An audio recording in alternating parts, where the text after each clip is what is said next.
जाता है। दूसरे मज़ाहिब में औरतों के लिए फ़र्ज था, यानी ज़रूरी था कि उसके करना ज पड़े। यूँ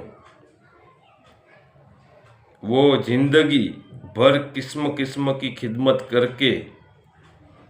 यानी शोहर की जिंदगी भर तरह तरह की खिदमतें करके शोहर की पूजा करती रहे और शोहर की मौत के बाद उसी की चिता की आग के शोलों पर जिंदा लेटकर सती हो जाए, यानी शोहर की लाश के साथ जिंदा औरत भी जलकर राख हो जाए।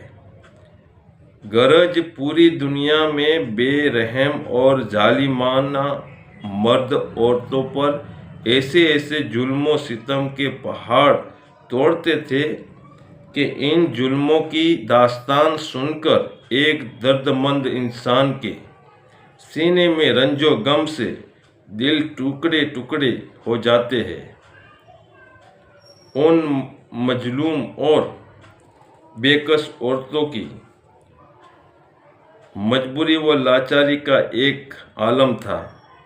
कि समाज में न औरतों के कोई हुकूक थे, न इनकी मजलूमियत पर दाद व फरियाद के लिए किसी कानून का कोई सहारा था। हजारों बरस तक ये जुल्मों सितम की मारी दुखियारी औरतें अपनी इस बेकसी और लाचारी पर रोती बल्कि बिलबिलाती और आंसू बहाती रही, मगर दुनिया में कोई भी इन औरतों के जख्मों पर मरहम रखने वाला और उनकी मजलूमियत के आंसू को पहुँचने वाला दूर दूर तक नजर नहीं आता था। न दुनिया में कोई भी इनके दुख दर्द की फरियाद सुनने वाला था, न किसी के दिल में इन औरतों के लिए बाल बराबर भी रहम करम का कोई जज्बा था। औरतों के इस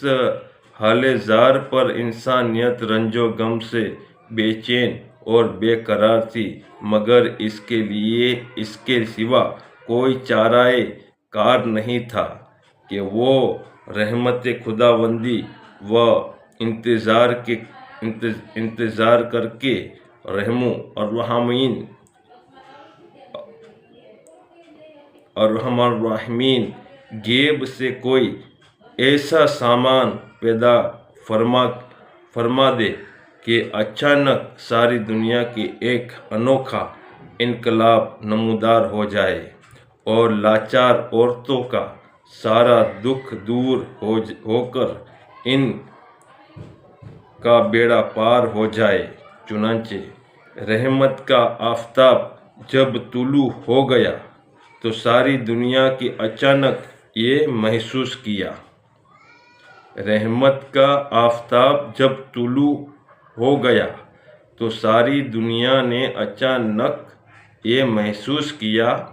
कि जहाँ तारीक था, जुल्म कदा था, सख्त काला था, कोई पर्दे से क्या निकला